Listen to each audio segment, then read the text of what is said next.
نحمده ونصلي على رسوله الكريم اما بعد فاعوذ بالله من الشيطان الرجيم بسم الله الرحمن الرحيم رب اشرح لي صدري ويسر لي امري واحلل عقدة من لساني يفقهوا قولي فيه شفاء للناس، اس میں لوگوں کے لیے شفا ہے۔ شہد بہت زیادہ قوت فراہم کرنے والا لکوڈ ہے اور جسم میں خون پیدا کرتا ہے، دماغ، دل اور پھیپھڑوں کے لیے مفید ہے۔ سیلز کی نشوونما کے لیے شہد میں موجود رائبوز بہت اہم کردار ادا کرتا ہے، جو اور کہیں سے نہیں ملتا، صرف شہد میں پایا جاتا ہے۔ اس کی اینٹی بیکٹیریل پراپرٹیز بھی ہوتی ہیں، یعنی کہ یہ جراثیموں کو ختم کرتا ہے اور خون کو صاف کرتا ہے۔ اس کے علاوہ وزن کو گھٹانے اور بڑھانے کے لیے استعمال ہوتا ہے، جوڑوں کے درد کو ختم کرتا ہے، پیٹ کی بے شمار بیماریوں کے لیے بہت مفید ہے، گلے کی مختلف خرابیوں کو دور کرتا ہے۔ اس کے علاوہ کچھ چیزیں اور چھتے میں بنتی ہیں، جیسے کہ شاہی جیلی۔ یہ ایک ایسیڈک لکوڈ ہوتا ہے جو مکھی کے منہ میں غدود سے پیدا ہوتا ہے، اور یہ صرف ملکہ مکھی اور اس کے لارووں کے لیے بنتا ہے۔ اس میں نائٹروجن اور پروٹین کی بہت زیادہ مقدار ہوتی ہے۔ اس میں ایک ایسا عنصر ہوتا ہے جس کی جراثیم کچھ خصوصیات بھی ہوتی ہیں، اور اگین اس میں بھی یہ بات ہے کہ یہ جتنی چھتے کی ضرورت ہے، کیونکہ صرف ملکہ ہی کھاتی ہے، اس سے کہیں زیادہ پیدا ہوتا ہے اگر ہم لوگ اس کو استعمال کریں تو۔ اس کے علاوہ پولن جمع کرتی ہے، پھولوں کا پولن اپنی پچھلی ٹانگوں میں جمع کرتی ہیں، یہ چھتے میں مخصوص سیلز میں جمع کیا جاتا ہے، اور یہ کچھ لاروں اور ڈرونز کی خوراک کا بھی کام دیتا ہے۔ اس کے علاوہ اس میں وائٹامنز، آئلز، پروٹینز، منرلز، اور یہ خاصیت ہوتی ہے کہ خون میں ریڈ بلڈ سیلز کی کاؤنٹ کو وہ 25% تک بڑھا سکتا ہے، اور ویسٹ میں تو بہت زیادہ یہ پولن کو بھی چھتوں سے حاصل کیا جاتا ہے۔ پھر ویکس، اس کی انڈسٹریل ویلیو بہت زیادہ ہے۔ یہ cream, Vaselines, perfumes, lotions, lipsticks, chewing gums, paints, varnish, candles, مختلف چیز کی water proofing, prevention of rusting, ان سب کے لیے استعمال ہوتا ہے۔ پھر ایک اور چیز ہمیں چھتے سے ملتی ہے جسے پروپولس کہتے ہیں۔ یہ پھولوں اور درختوں کا سیپ ہوتا ہے جو مکھیاں جمع کر کے چھتے میں رکھتی ہیں۔ یہ سیلز کی مرمت و حفاظت کا کام کرتا ہے۔ اس کی خصوصیت اینٹی بیکٹیریل ہے، یعنی کہ جراثیم کش ہوتا ہے۔ اس کا استعمال سانس کی نظام کی بیماریوں میں، جوڑوں کا درد اور کھال کی بیماریوں میں اس پہ بہت تحقیق ہو رہی ہے اور وہ استعمال ہوتا ہے۔ پھر مکھی کا ڈنک تک استعمال ہو رہا ہے اور اس کی بھی افادیت ہے۔ یہ تو جیسے کہ آپ کو پتا ہے کہ زہری ہوتا ہے، اور اس پر بہت تحقیق آج کل ہو رہی ہے، اور خاص طور پہ connective tissues, muscles, immune system اور جوڑوں کے درد کے علاج کے لیے اس کو استعمال کیا جا رہا ہے۔ ایک چھوٹی سی بات یہاں پر کہ تاریخ سے پتہ چلتا ہے کہ ایک مسلمان سائنسدان ابن الاوا نے 12ویں صدی میں پہلی دفعہ شہد کی مکھی پر تحقیق کری۔ اس کے بعد سے یہ کام مسلمانوں میں ختم ہو گیا اور غیر مسلموں نے اس کام کا بیڑا اٹھایا، اور اب شہد کی سب سے زیادہ پیداوار انہی ممالک میں ہوتی ہے۔ بی جو ہے آسٹریلیا کی نیٹو اینیمل نہیں ہے، اس کو پچھلی صدی میں لایا گیا تھا۔ اس وقت آسٹریلیا سب سے زیادہ ہنی پروڈیوس کرتا ہے۔ آسٹریلیا میں ایک بی کالونی سے 95 کلو گرام بی پروڈیوس ہوتا ہے، جبکہ پاکستان کی ایک کالونی سے 6 to 8 kilo gram honey produce ہوتا ہے۔ اس میں بھی بہت سوچنے کی بات ہے۔ ہم سب کو شرمندہ کر گئی ہے یہ مکھی، اپنا وقت بالکل ضائع نہیں کرتی، پیدا ہوتے ہی کام شروع کر دیتی ہے اور اندھیرے میں بھی کام کرتی رہتی ہے۔ بہت بڑا سبق ہے ہمارے لیے کہ ایک چھوٹی سی مخلوق جب اللہ کی اطاعت کرتی ہے تو کتنی مفید چیز پروڈیوس کرتی ہے۔ اس کی زندگی کا لمحہ لمحہ دوسروں کے لیے فائدہ مند ہے، لیکن انسان جب اللہ کی نافرمانی کرتا ہے تو اپنے آپ کو بھی نقصان دیتا ہے، اپنے ساتھ کے انسانوں کو بھی دیتا ہے، اور اپنی آخرت بھی برباد کرتا ہے۔ اپنی پوری زندگی میں 1 چمچ کا 12واں حصہ شہد تیار کرتی ہے۔ آپ یوں سمجھے 1-2 ڈراپ ہی بنتے ہیں ایوریج پوری زندگی میں، صرف اتنا سا کام، لیکن اس کو وہ حقیر نہیں سمجھتی، کیونکہ بہت ساری مکھیاں جب 1-2 ڈراپ تیار کرتی ہیں تو مل کر بہت سا شہد بن جاتا ہے۔ ہم ہمیشہ اس بات کی تلاش میں رہتے ہیں کہ کوئی عالی شان کام کریں، کوئی بہت بڑا کام کریں تو کریں، اور اگر وہ نہ کریں تو کچھ بھی نہ کریں۔ انہی ہزاروں کی تعداد میں مکھیاں اپنے چھتے میں جانے کے لیے ایک ایک کر کے جاتی ہیں، وہ کوئی بھیڑ نہیں کرتی، لیکن ہم عقل مند انسان دھکم پیل کرتے ہوئے، اللہ تعالیٰ نے ہر شخص کو مختلف صلاحیتوں سے نوازا ہے، لیکن افسوس کہ ہر انسان اپنی صلاحیت کو دوسروں کے لیے استعمال نہیں کرتا، خود اپنے لیے بھی نہیں فائدہ مند ہوتا۔ قرآن انسان کے لیے ایک تعلیم ہے اور شہد کی مکھی کو بھی ایک تعلیم دی گئی، دونوں کے لیے وہی کا ہی لفظ ہے، لیکن شہد کی مکھی نے اپنا سبق یاد کر لیا اور اس پہ عمل کیا، جبکہ اس کے مقابلے میں انسان نے بھلا دیا۔ اس کا مطلب یہ ہے کہ آپ کو اپنے مقصد میں اتنا فرم ہونے کی ضرورت ہے کہ کوئی آپ کو اس سے ہٹا نہ سکے. اس وقت آپ کے اندر اتنی شدت ہو کہ آپ ادھر ادھر نہیں پھسلیں، خواہ کوئی لالچ سے پھسلائے یا کوئی دھمکی اور خوف سے پھسلائے یا کوئی کسی بھی طریقے سے آپ کو اپنے مقصد سے ہٹانا چاہے تو آپ ہٹ نہ سکیں. یہ بہت ہی اہم کوالٹی ہے کسی بھی کام کے کرنے کے لیے. ہم مسلمان بحیثیت امت بھی اور بحیثیت فرد بھی اچھی نیتیں، اچھے جذبات رکھنے کے باوجود چھوٹی چھوٹی چیزوں سے، یعنی کسی نے کوئی بدگمان کر دیا کام سے تو پھر پھسل گئے، کسی نے کوئی اور راہ دکھائی تو ادھر چل پڑے، کسی نے کوئی خوف دلایا کہ دیکھو یہ ہو جائے گا تمہارے ساتھ تو رستہ چھوڑ دیا. یعنی مختلف طرح سے ہم دوسروں کے انفلوئنسز قبول کر کے اپنا انفلوئنس ان پہ نہیں چھوڑتے. کسی پہ ہمیں ترس آ جاتا ہے، کسی کی محبت ہم کو لے ڈوبتی ہے، کسی کا کچھ اور ہم ہمیشہ اپنے مقصد سے غافل ہو جاتے ہیں. تو جب تک یہ کوالٹی ہمارے اندر نہیں آئے گی اس وقت تک واقعی کوئی مفید پروڈکٹیو کام آپ نہیں کر پائیں گے.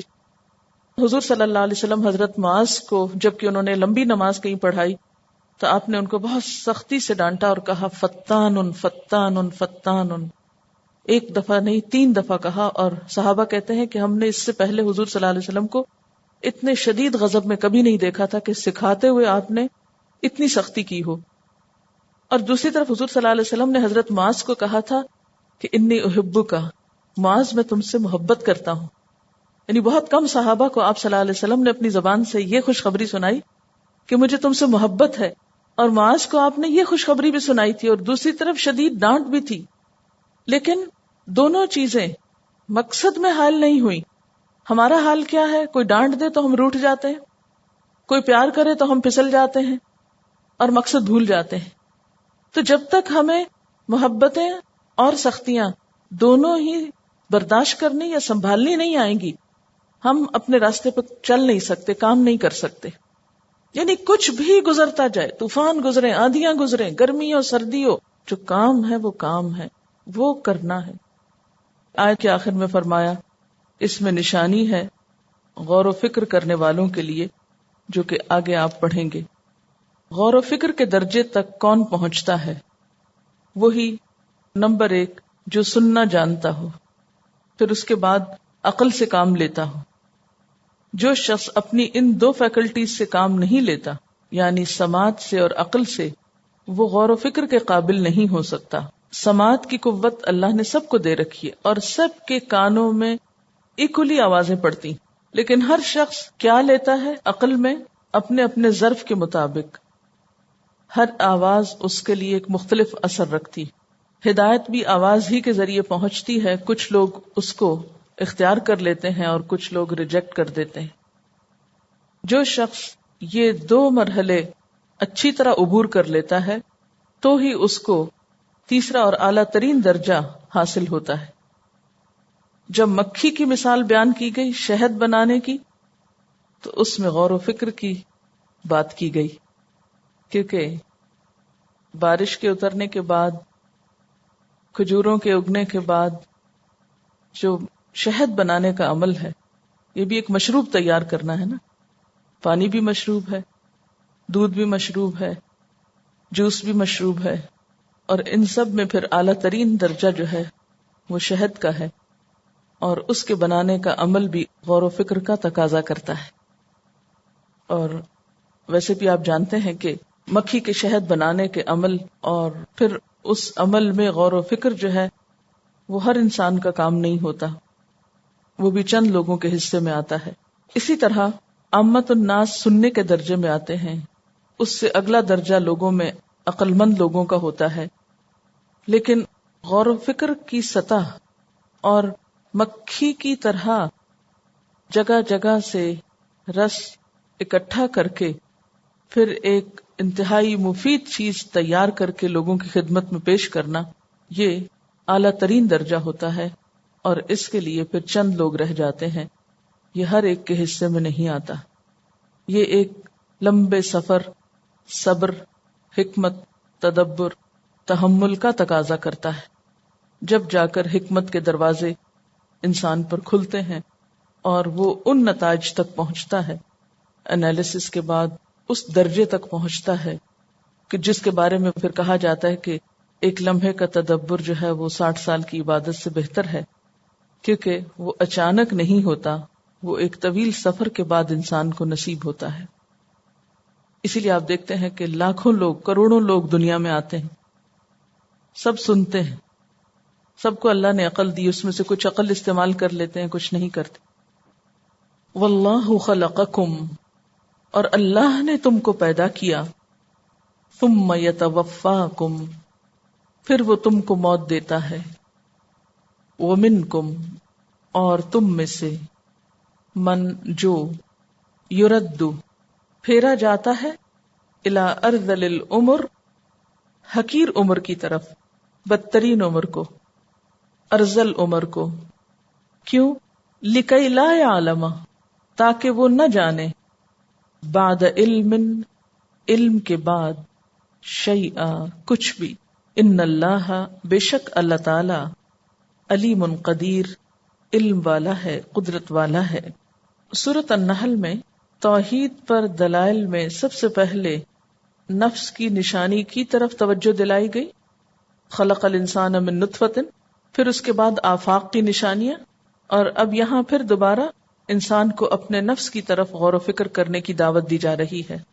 خارجی مثالوں کے بعد اللہ تعالیٰ انسان کو اس کی اپنی مثال پیش کرتے ہیں کہ اللہ تعالیٰ انسان کو پیدا کرتا ہے، پہلے وہ ایک بچے کی شکل میں ہوتا ہے، پھر وہ خوراک کھاتا ہے جس سے اس کا قد بڑھتا ہے، اس کے عقل اور علم میں اضافہ ہوتا ہے، پھر ایک مخصوص حد تک جا کر وہ سب کچھ رک جاتا ہے۔ اس کے بعد انسان غذا کھاتا ہے، لیکن غذا فائدے کی بجائے نقصان دہ ہونے لگتی ہے، جسم غذا قبول نہیں کرتا اور اس غذا سے طاقت نہیں آتی، آہستہ آہستہ غذا بھی کم ہو جاتی ہے اور جسم میں طاقت کی بجائے کمزوری آنے لگتی ہے، عقل میں کمی ہونے لگتی ہے، یادداشت اور برداشت کم ہونے لگتی ہے، حتیٰ کہ پہلے سے سیکھی ہوئی باتیں بھی انسان بھول جاتا ہے۔ اسی کا نام کیا ہے؟ ارذل العمر، حقیر تر عمر، جس میں انسان کی جسمانی اور ذہنی صلاحیتیں دونوں متاثر ہوتی ہیں۔ وہ قد میں بڑا ہے لیکن ذہنی طور پر بچوں سے بھی چھوٹا ہے۔ لکی لا یعلم بعد علم شیئا، جو علم اس کو ملا وہ بھی آہستہ آہستہ ختم ہونے لگتا ہے، حتیٰ کہ ایک وقت ایسا آتا ہے کہ اس کو اپنے تن بدن کا بھی ہوش نہیں رہتا۔ بعض بیماریاں مثلاً الزائمر وغیرہ ایسی ہوتی ہیں کہ جس میں انسان آنکھ اٹھانا، آنکھ اٹھا لے تو بند کرنا، اور کسی کی طرف دیکھنا، جواب دینا، چمچ اٹھا کر کھانا، یہ تک بھول جاتا ہے، اور دوسروں کو مستقل طور پر کوشش کر کے اسے اپنی زندگی کو قائم رکھنے کے لیے مدد دینا پڑتی ہے۔ اور پھر ایک وقت آتا ہے کہ انسان کو موت کا کڑوا گھونٹ پینا پڑتا ہے۔ یہ حقیقت ہم میں سے ہر ایک کے ساتھ ہے، اور ہم سب کو یہ سبق دے رہی ہے کہ کسی بھی چیز پر تکبر انسان کے لیے نقصان دہ ہے۔ حضور صلی اللہ علیہ وسلم نے ہر نماز کے بعد اس عمر سے پناہ مانگی ہے۔ آپ صلی اللہ علیہ وسلم نماز کے بعد جو دعائیں پڑھتے تھے اس میں اللہم انی اعوذ بک من البخل واعوذ بک من الجبن واعوذ بک من ان ارد الی ارذل العمر، ایک اور روایت میں آتا ہے اللہم انی اعوذ بک من سوء العمر، اور ایک اور روایت میں من ان ارد الی ارذل العمر، اے اللہ میں آپ کی پناہ مانگتا ہوں بری عمر سے، اور دوسری روایت کا ترجمہ کیا ہے؟ ارذل عمر سے، یعنی حقیر عمر سے، ایسی زندگی جو انسان کے لیے ایک مصیبت کا سبب ہے۔ ابھی الزائمر بیماری کے بارے میں کچھ باتیں ہوئی تھی تو اس میں تھوڑے سے فیکٹس اکٹھے کیے ہوئے تھے۔ السلام علیکم۔ یہ الزائمرز بیماری جو ہے یہ یوزلی اولڈ ایج کے ساتھ ڈیولپ ہوتی ہے، بھولنے کی بیماری ہوتی ہے، مگر بہت سیویئر ہوتی ہے۔ ٹائم میگزین کے جولائی 2000 میں ایک بہت بڑا آرٹیکل آیا تھا الزائمرز کا، اس میں سے ہی ٹرانسلیٹڈ کچھ فیکٹس آپ کو پڑھ کر سناؤں گی۔ تصور کیجئے کہ آپ کا دماغ روشنیوں سے جگمگا رہا ہے۔ اب تصور کریں کہ کوئی ایک ایک کر کے تمام لائٹس آف کرنے لگتا ہے۔ الزائمرز کی بیماری یہی کرتی ہے، چنانچہ خیالات کا بہاؤ، ایموشنز، میموریز کے بہاؤ کی رفتار ایک جگہ سے دوسری جگہ کم ہوتی جاتی ہے اور بلا آخر ختم ہو جاتی ہے، اور کوئی ان روشنیوں کے بجھ جانے کے عمل کو روک نہیں سکتا۔ ایک اندازے کے مطابق دنیا میں 12 ملین لوگ اس بیماری میں مبتلا ہیں۔ اندازہ کیا جاتا ہے کہ 2050 یعنی 2050 تک اس بیماری میں مبتلا لوگوں کی تعداد 3 گنا بڑھ جائے گی۔ نرو سیلز جو ہوتے ہیں برین میں، ان میں ایک پروٹین ہوتا ہے جس کا نام ہوتا ہے بیٹا ایمیلوئڈ، اور بیٹا ایمیلوئڈ جب بہت زیادہ کوانٹیٹیز سے پروڈیوس ہونے لگتا ہے برین میں، تو وہ جا کے برین کے مختلف حصوں پر چپکنے لگتا ہے، اور اس سے نرو سیلز جو ہیں وہ ایک کے بعد ایک ڈیڈ ہونا شروع ہو جاتی ہیں۔ اور اس میں 3 سٹیجز ہیں الزائمرز کے۔ سب سے پہلا سٹیج جو ہے وہ مائلڈ سٹیج ہے، 2 سے 4 سال تک یہ مائلڈ سٹیج ہوتا ہے۔ اس میں انسان بہت زیادہ بھولنے لگ جاتا ہے، اور یہ چیز اس کے جاب اور اس کے گھر کے کام پر اثر انداز ہونے لگتی ہے۔ پھر یہ کہ وہ روز مرہ کے استعمال کی چیزیں مثلا ڈبل روٹی، مکھن، جیم وغیرہ کے نام بھی بھولنے لگتا ہے، اور پھر یہ کہ گنتی کے نمبرز جو ہیں وہ ان کی پہچان بھی آہستہ آہستہ اس کے لیے مشکل ہو جاتی ہے، اور اپنی پسندیدہ ایکٹیویٹیز اور دلچسپیوں سے وہ بیزار ہونے لگتا ہے، اور وہ اس قسم کے فیصلے کرنے میں بھی کمزوری محسوس کرتا ہے کہ جیسے فار ایگزامپل اگر اس کو باغ میں جانا ہے تو وہ یہ بھولنے لگتا ہے کہ کیا میں نائٹ سوٹ پہن کے جاؤں گا یا میں نارمل کپڑے پہن کر جاؤں گا۔ اور اکثر آپ دیکھیں گے کہ الزائمرز کے پیشنٹس جو ہیں وہ سم ٹائمز نظر بھی آتے ہیں، بلکہ میں ایک سمر میں گروسری اسٹور میں کام کرتی تھی، ایک کسٹمر جو تھا وہ بالکل آڈ کپڑے پہن کے وہ آ جاتے تھے سپر مارکیٹ میں شاپنگ کرنے کے لیے، بالکل اسی طرح سے، کبھی نائٹ سوٹ میں، کبھی جاگنگ، مطلب بالکل آڈ۔ تو یہاں پہ یہی بات بتائی گئی ہے کہ باتھ روب پہن کر پارک میں چلے جانا اس کی ایک مثال ہے۔ پھر سٹیج 2 جو ہے وہ ماڈریٹ لیول ہے، یہ 2 سے 8 سال تک انسان اس سے پھر متاثر ہوتا ہے سٹیج 2 سے۔ اس میں اپنے قریبی دوستوں اور خاندان کے لوگوں کو پہچان نہیں پاتا۔ پھر یہ کہ ادھر ادھر گھومنے اور راستہ بھٹکنے لگتا ہے انسان، اور پھر یہ کہ ہر چیز میں کنفیوژن پیدا ہو جاتی ہے اور گھبراہٹ پیدا ہو جاتی ہے، اور ان کی شخصیت تبدیل ہونے لگتی ہے۔ اور انہی جو جینٹلمین کا میں بتا رہی تھی آپ کو، یہ جو آتے تھے یہ اسٹور میں جہاں میں کام کرتی تھی کینیڈا میں، وہاں ہم ان کو بہت عرصے تک ہم سمجھتے تھے کہ he is a very rude old man, اور ہم سب اوائڈ کرتے تھے کہ وہ ہمارے کیش رجسٹر پہ آئیں، اور سب بھاگ جاتے تھے نا ان کو دیکھ کے کہ ہی از ویری روڈ۔ لیکن جب بعد میں پتا چلا ان کو یہ بیماری ہے تو he was constantly confused and anxious, اور اس کی وجہ سے جو ہے ان کا مزاج بالکل چینج ہوا ہوا تھا۔ اینڈ somebody told me کہ he was not like this جب بیفور ان کو یہ بیماری ہوئی تھی۔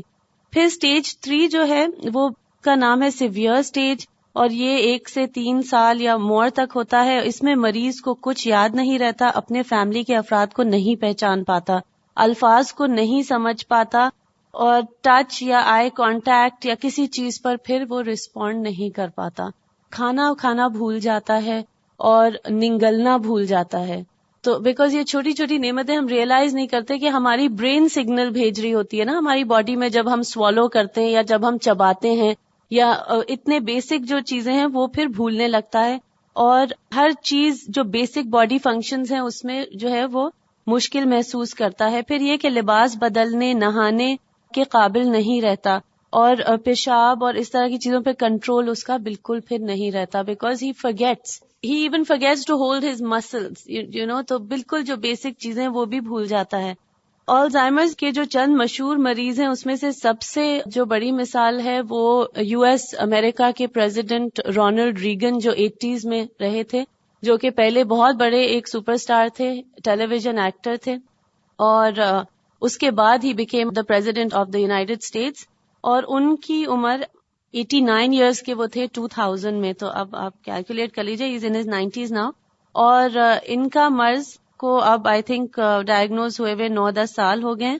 بہت ساری جو ابھی ہم نے پڑھے سمٹمز وہ تو ان کو ہیں ہی، بٹ سب سے بڑا اور سب سے عبرتناک جو ان کا سمٹم ہے وہ یہ ہے کہ اب ان کو یہ تک نہیں یاد کہ وہ یونائیٹڈ اسٹیٹس آف امریکہ کے پریزیڈنٹ رہے تھے۔ اینڈ ابھی بلکہ 1 week ago میں بھی نینسی ریگن جو ان کی وائف ہے، ان کا آیا تھا، ڈان اخبار میں ہی آیا تھا، اور انہوں نے یہی کہا تھا کہ اب وہ اپنی بیٹی اور اپنی وائف کسی کو نہیں پہچانتے، اور یہ تو بہت عرصہ ہو چکا ان کو بھولے ہوئے کہ وہ امریکہ کے پریزیڈنٹ رہ چکے تھے۔ اوکے جی، السلام علیکم۔ اچھا، ایسی جب باتیں آپ سنتے ہیں تو اس پر کیا ری ایکشن ہونا چاہیے؟ آپ کو کیا کرنا چاہیے؟ استغفار.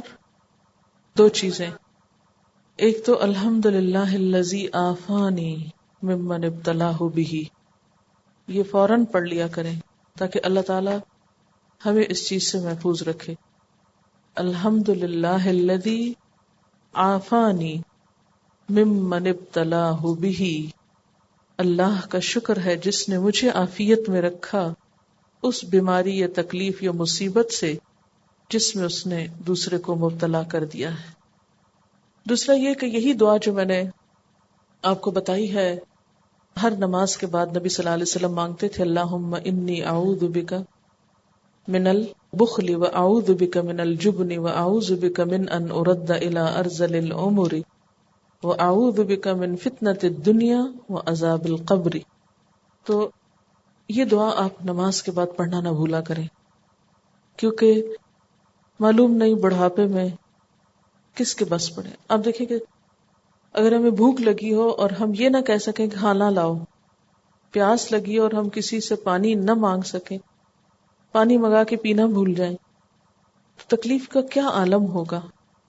اور پھر سب سے بڑی بات یہ کہ کتنی شرمندگی بھی ہوتی ہے انسان دوسروں کے جب ہاتھ میں ہوتا ہے، کبھی بے پردگی ہوتی ہے، کبھی دوسروں کے رحم و کرم پہ ہوتا ہے.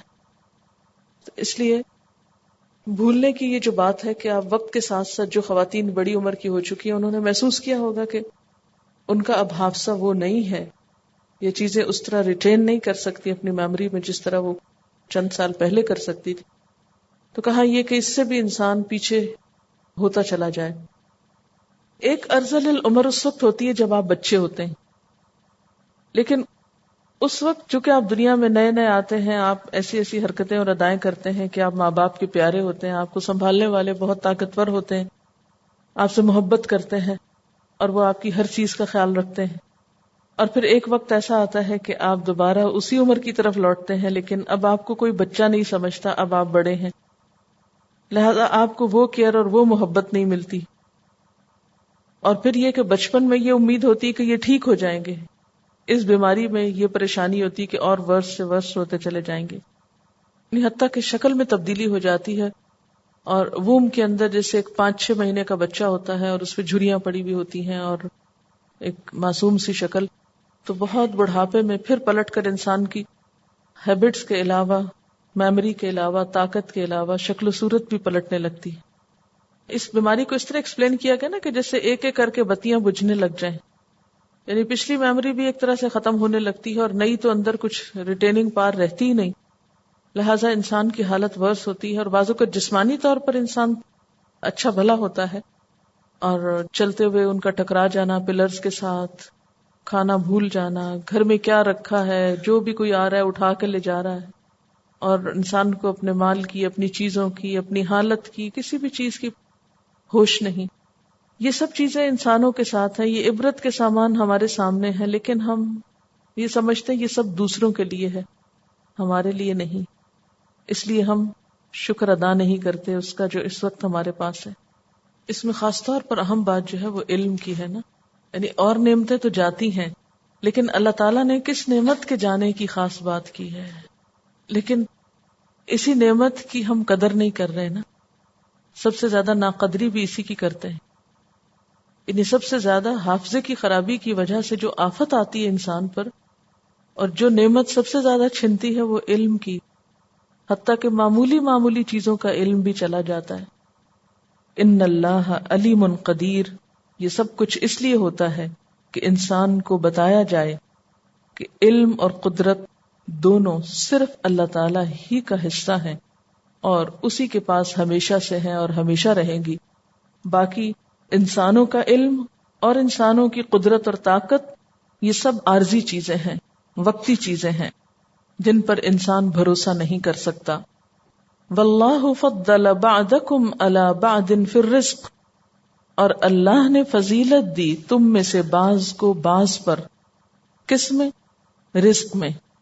فما الذین فضلوا، تو نہیں ہے وہ لوگ جو فضیلت دیے گئے، برادی رزقہم، اپنے رزق کو پھیرنے والے، لوٹانے والے، یعنی دینے والے، علی ما ملکت ایمانہم، ان پر جن کے مالک ان کے دائیں ہاتھ ہیں، یعنی لونڈی غلام، یعنی جنہیں رزق میں فضیلت دی گئی وہ ایسے نہیں کہ اپنا رزق اپنے غلاموں کی طرف پھیر دیں.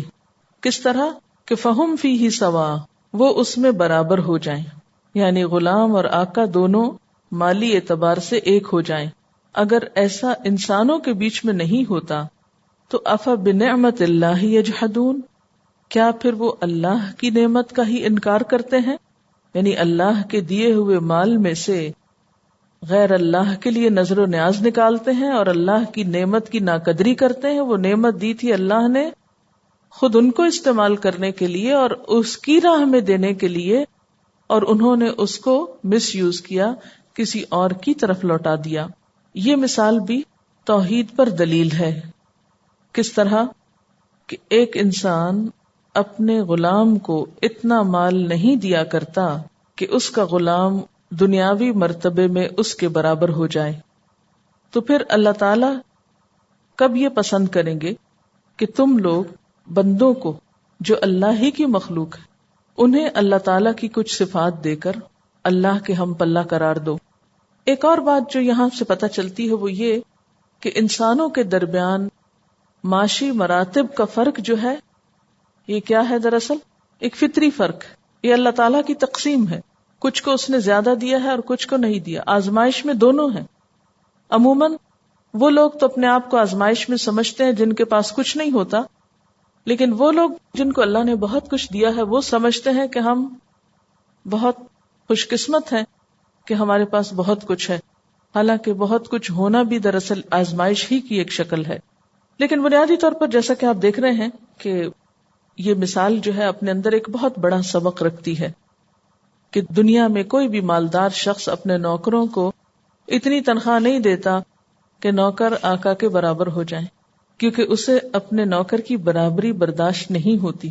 لیکن اللہ کے معاملے میں یہی لوگ ناانصافی سے کام لیتے ہیں اور اللہ کے بندوں اور اللہ کی مخلوق کو بعض ایسی صفات دیتے ہیں جن کی بنا پر وہ نعوذ باللہ خدا کے ہم پلہ ہو جائیں. فہم فیہ سوا، کہ وہ دونوں برابر ہو جائیں. مثلا اگر کوئی یہ سمجھے کہ مخلوق جو ہے وہ رزق دے سکتی ہے کسی کو یا اولاد دے سکتی ہے، تو یہ سوچ دراصل شرک ہی کی ایک قسم ہے. یہاں تک تو بات بڑی آسان ہے، لیکن آگے جو کہا گیا افا بنعمت اللہ یجحدون، تو کیا اللہ ہی کی نعمت کا وہ انکار کرتے ہیں؟ کیا مطلب ہے اس کا؟